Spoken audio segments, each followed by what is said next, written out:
Catherine said, we will have another session in a week's time where we're going to go a bit deeper and look at different insulation techniques and how they apply as part of a energy upgrade project. And if there's a demand, I think we might continue the series in the next few months, again, exploring specific aspects of energy retrofit. So I will start sharing my screen. Oh, sorry. Yeah, I think you need to allow me doing that, Catherine.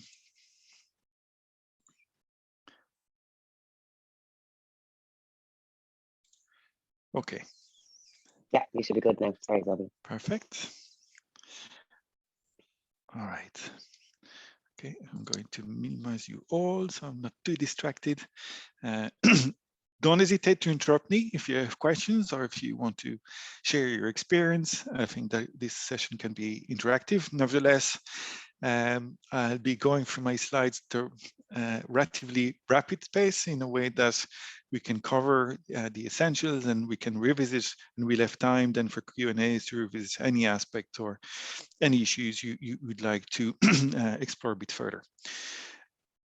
So the first question is, well, why do we want to reduce energy use in the home? It's quite obvious. I think we're all concerned by the rising costs of fuels and electricity, or energy bills are going up. And a lot of people are feeling the pinch. So the first aspect of being more efficient is to reduce your energy bills, generally speaking. But being efficient doesn't mean you have to be cold and uncomfortable. In fact, maybe the opposite applies. It's about using energy more efficiently, but staying warmer and cozier and generally healthier within your home. And from that point of view, insulation is very important, and reducing heat loss is a key aspect, and we'll look at that in a little bit more detail. It's obviously also about climate action, reducing your carbon footprint, and making sure that you are gradually evolving to eliminating carbon from your home, generally speaking. But it's also about the value of your property, and there's clear evidence that increasing the efficiency of your home and investing into a better energy performance and BR rating as increases the value of your property. So these are all good reasons to do it. And now we're going to start looking at how to do that. And as I mentioned earlier, we'll be starting with the low-hanging fruit, those things that are relatively easy to do. Some of them are essentially about behavior change. Others are simple, small investment measures that can be done now without too much expense. And I'll be covering about switching energy suppliers, measures around your heating systems or your heating costs, and electricity usage in appliances and lighting. I'd like to cover mobility and transport, but I took the slide off because I think we were I didn't want to put too much out there, but that's also an important aspect of our energy usage, and something that would be worthwhile revisiting as part of a different workshop. So the first thing I'd encourage everybody to do is to every year look at where do you buy your energy, and are you getting the best deals possible? I'm just referring here to two websites that allows you to do this kind of comparison very easily and very effectively, and allow you to switch supplier in a very simple, straightforward process. And the savings can be very, very substantial.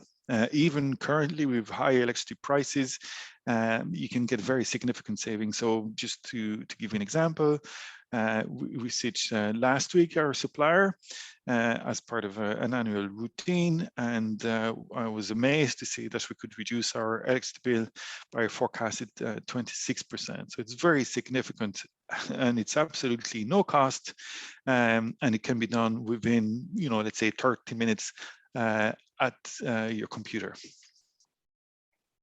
Then let's look at low-cost measures to save on your heating bills.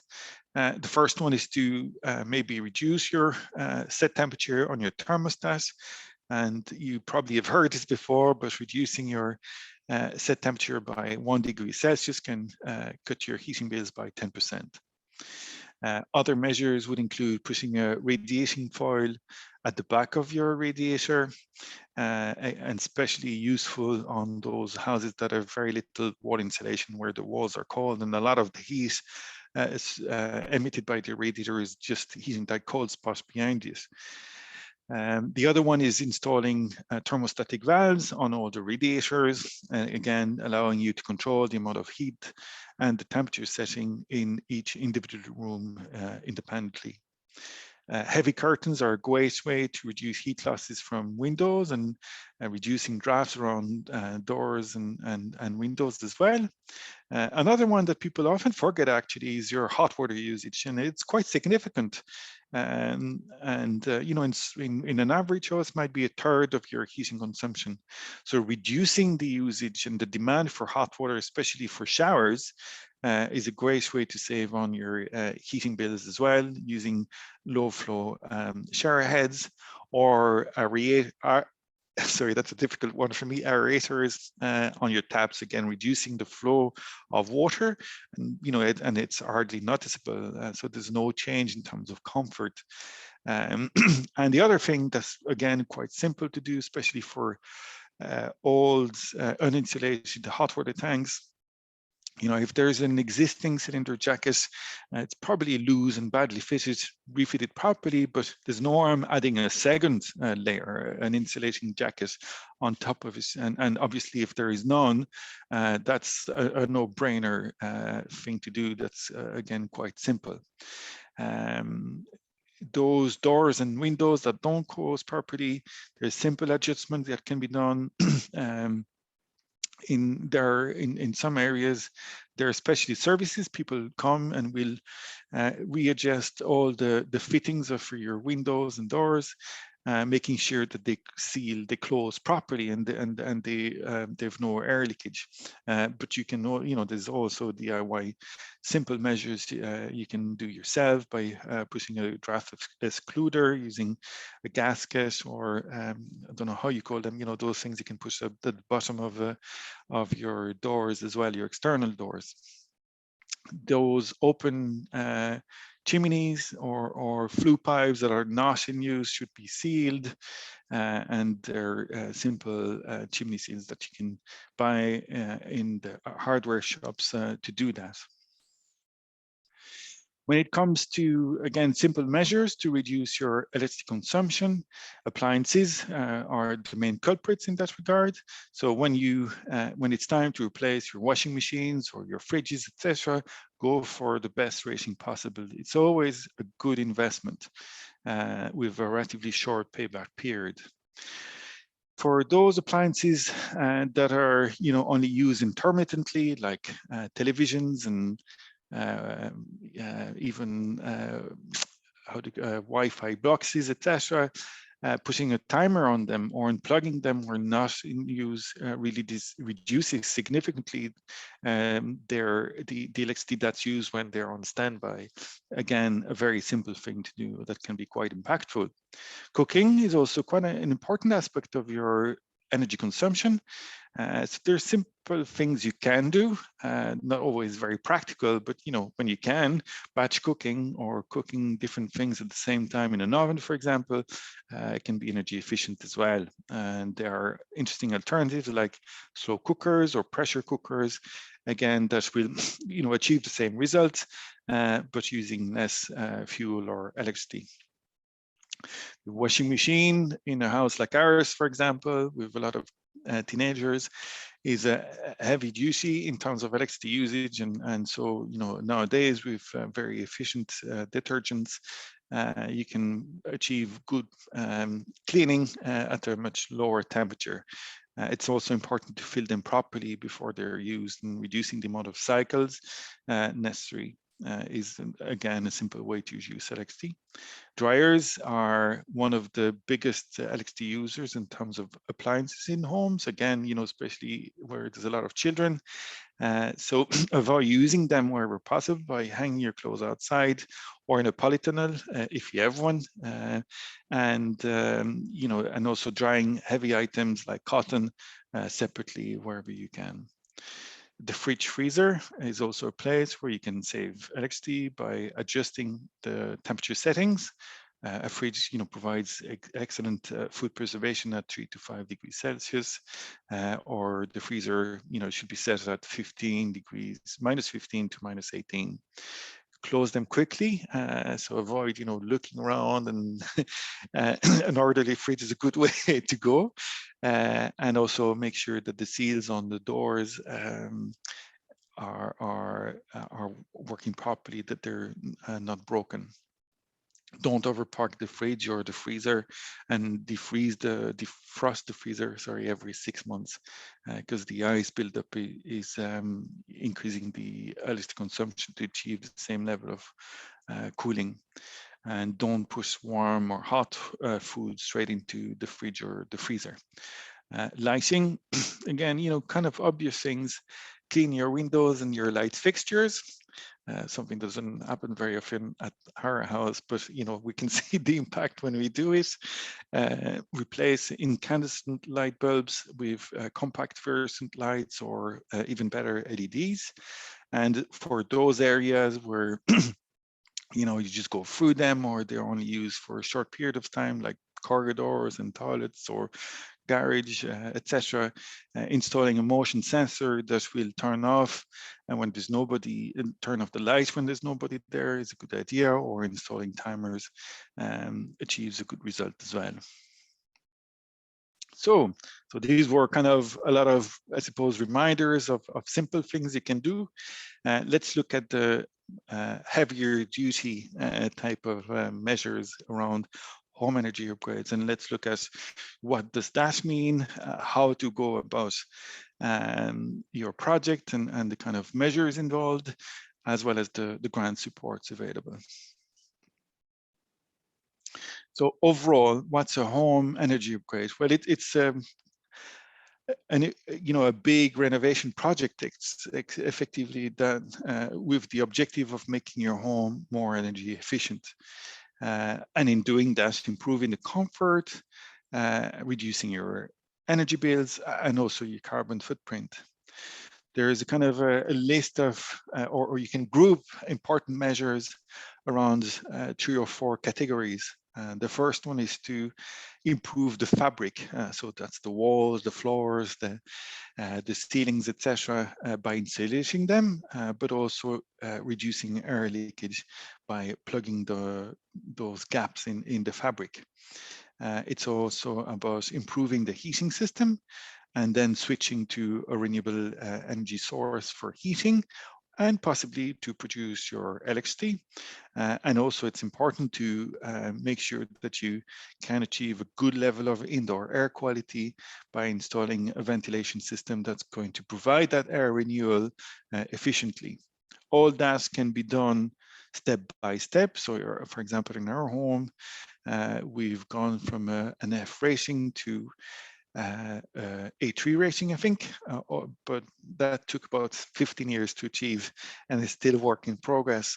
And the other option is to do it in one go, or in a big sweep, and generally with a significant investment that will get you to a B2 or even better.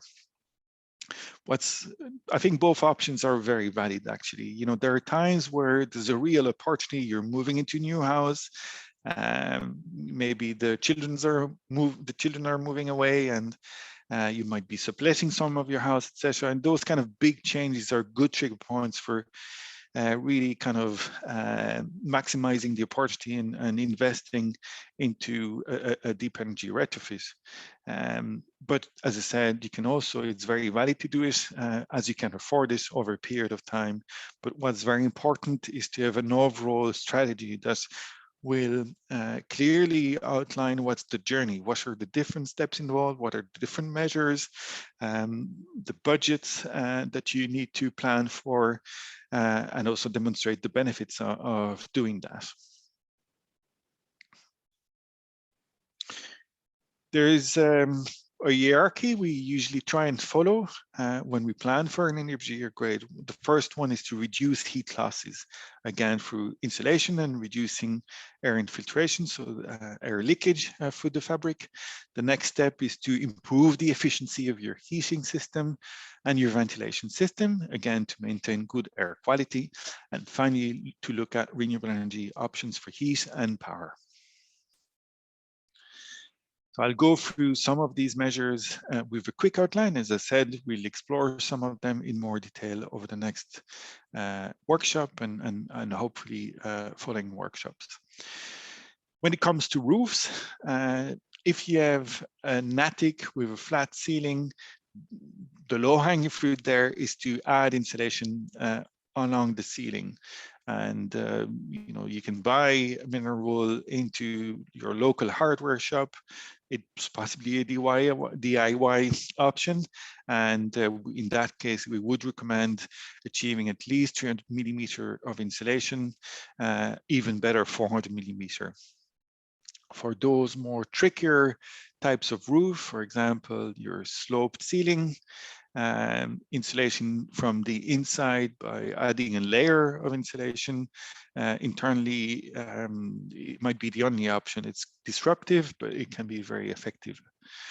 If you have a flat roof, the easiest option is to insulate it from the outside on top of by adding a layer of insulation on top of the existing roof structure and then resealing that properly afterwards.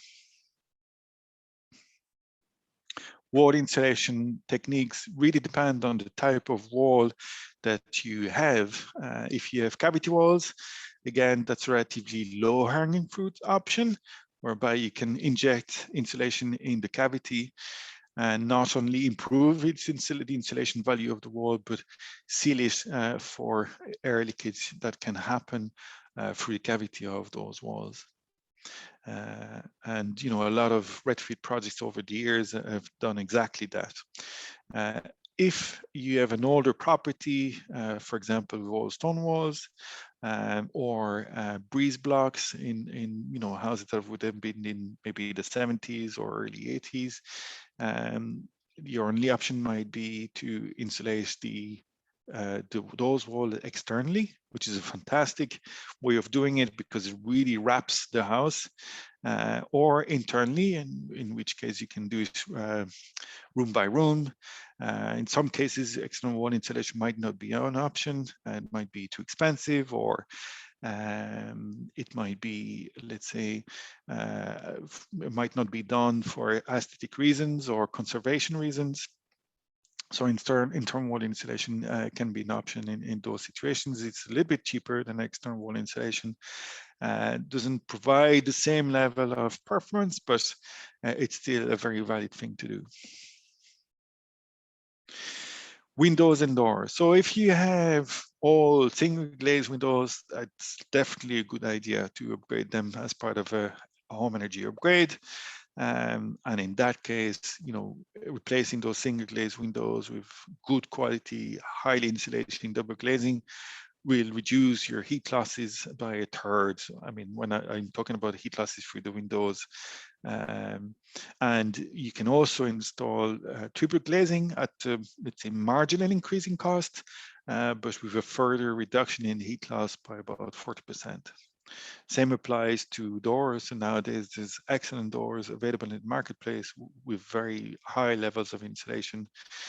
And it's not just about insulating, let's say, better insulation performance of those doors and windows, but it's also about improving security in your house and reducing noise transmission from the outside to the inside.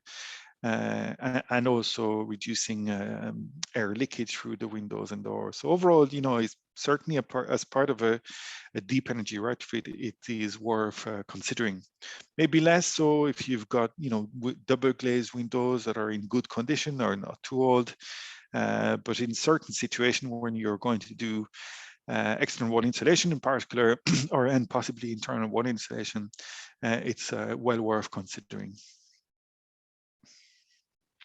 Floors, that's generally more tricky, more expensive, and more disruptive.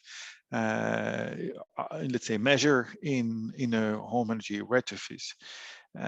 So, you know, that's really, I think, if the house is gutted and if lots of work is happening, that's something that's worth considering. Or if you have to do repairs to suspended floor, for example, in any case, then insulating it makes a lot of sense. But again, you know, it's quite an expensive thing to do, and it's can be very disruptive. Now, let's look at those famous air leakage, the drafts I mentioned earlier, which can happen in lots of different places. So really going around the house, I'm not sure what's the right expression, but, you know, paying a lot of attention in all these to find where all these gaps are around the attic hatch, for example. I've mentioned the doors and the windows, those waste pipes penetrating through the walls or electrical cables, chimneys and flues I've already mentioned. You know, these are all places that will, let's say, allow air leakage to come in and create drafts and discomfort. They need to be sealed essentially, and that can be a significant job, but it really pays off in terms of comfort and reducing heat losses. But as you make your home more airtight, it's very important to provide for good ventilation, good air renewal that's going to maintain good indoor air quality. So the general principle there is to extract stale air from the bathrooms, the kitchens, all those kind of what we call wet rooms, and replace that extracted air with fresh air from the outside, typically brought in through trickle vents in the windows, for example, or vents in the walls, and to use an efficient ventilation system that's going to control the amount of air renewal that's happening. In doing that, reducing heat losses, and even better, by putting a heat exchanger between the two airflows, you can reduce significantly the heat loss associated with ventilation, and again improve comfort. So your heating system. So once you've reduced your heat losses by insulating your house properly, it then makes sense to invest into upgrading your heating system. And a heating system is a number of key components. The first one is to produce heat, and that's, you know, so if you have an old oil boilers that's, you know, well past its lifetime, absolutely, that's the right time to, now is the time to replace it. The standard option nowadays to install an air source heat pump, which is going to use electricity and to produce heat very, very efficiently and reduce your energy bills. But the other aspects is the heat distribution system, and in that regard, putting in good control is going to help, in that it's going to allow you to provide the right amount of heat where you need it and when you need it, and at the right temperature. So a lot of people prefer to have colder rooms upstairs and warm rooms, you know, living rooms, when they're, you know, during the daytime, should say.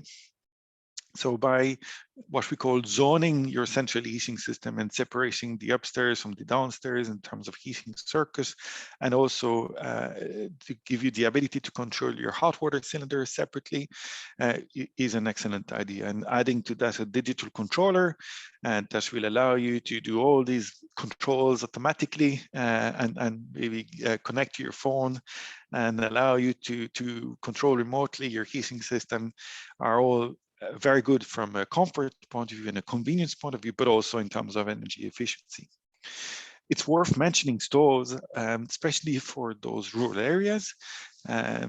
They are a fantastic item to improve your comfort, and to, you know, maybe add a little bit of heat in the home during the shoulder season.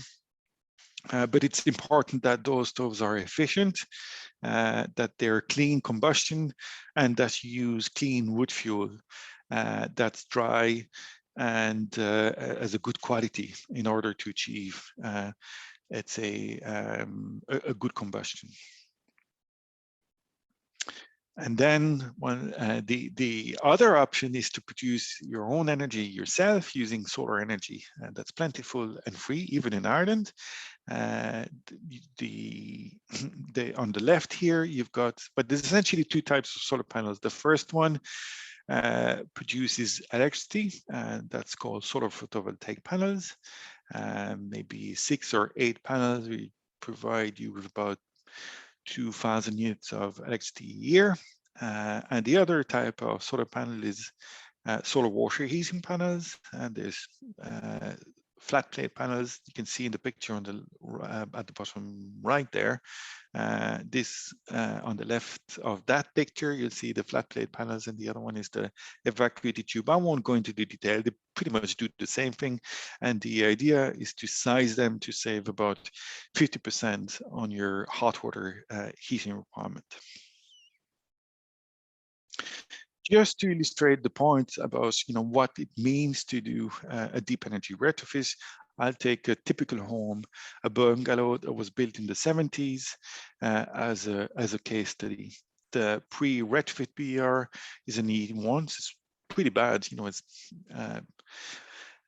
It'd be kind of definitely in the lower range of our housing stock here in Ireland. The existing fuel bills would be in the region of €2,000, and that's in the house where you maintain a decent level of comfort. You might spend less, but you're freezing if you do that. The full building fabric is upgraded, so we've got external wall insulation, we've got strong application of air tightness measures, and then we're upgrading the ventilation system as well as the heating system, including the installation of an air source heat pump. So having done all that, what we'd classify as a deep energy retrofit, we can achieve an A2 rating, which is excellent, and your fuel bills will be reduced by up to 50%, but the CO2 emissions themselves will be reduced very, very significantly by up to 90%. This investment is significant. We've estimated it might be in the region of €38,000 after a 35% grant. So that's an hypothetical case. It's not a real house. The pictures are real, obviously, but this is, let's say, a modeling exercise we've done using a software called retrofit. I've mentioned grant support. So obviously, SEI is the place to go when it comes to receiving financial support from the government to carry out those upgrades. There are kind of 3 categories of grants available for homeowners. The first one would be free energy upgrade for people who are recipients of some form of social welfare. So they're only accessible for qualifying homeowners. In those situations, the upgrades are fully funded by SEI. And that funding would include the home survey, insulation measures, heating system replacement, etc. There's also, when it comes to deep energy retrofit for homeowners, a great option is to go for what we call a one-stop shop service. So it's a comprehensive service that will essentially handhold the homeowner from start to finish through the development and the implementation of the home energy upgrades, including the management of the funding from SEI grants. As I said, it's the full range of services you might need, and that's very much the way SEI and government is encouraging homeowners to go going forward. But you can still do one measure at a time, or maybe several measures at a time, step by step, as I mentioned earlier, availing of individual energy upgrade grants that might range from, let's say, €500 for heating controls, I think, up to 3,000, 4,000, 5,000 euros for external wall insulation, for example.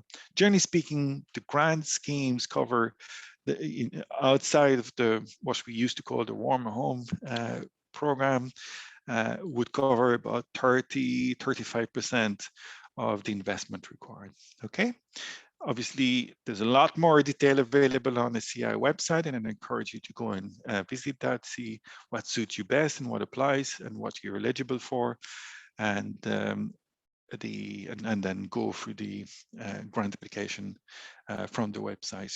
In terms of finding out more about all the different things I've mentioned, again, a go-to place would be SEI's website, where there's a whole range of document, let's say, guidelines and leaflets and brochures and excellent content on the website. A great resource is the SEI Energy Academy, which is a very interactive learning let's say, platform on the SEI website, which I encourage anyone interested in energy saving at home or at work to go through. The Codima in Dublin has got a whole range of resources as well. We have a guide to home energy savings that's well worth reading. And there's also a great podcast on energy efficiency and renewable energy on the SEI website called 180 Degrees. And for children, there's excellent resources part of the, let's say, the school program of SEI, including the Climate SOS ebook that we highly recommend. Before finishing, I should give thanks to SEI, obviously, but also to Behaviour Development, who's coordinating the Sustainable Energy Community Network, and to Nicole, who kindly shared some of our content from previous workshops to prepare this presentation. But also I should mention the Musquee Sustainable Energy Community in West Cork, who has commissioned a retrofit, a company I own, that specialized in home energy retrofit planning software to deliver a series of workshop. Some of the content's been reused with their kind permission for this workshop. So now I think that concludes my presentation, and I'm very happy to take questions and to engage in discussions with you. So I'll stop sharing there. Thank you very much, Xavier. I'll switch off the recording as well, maybe for the Q&A.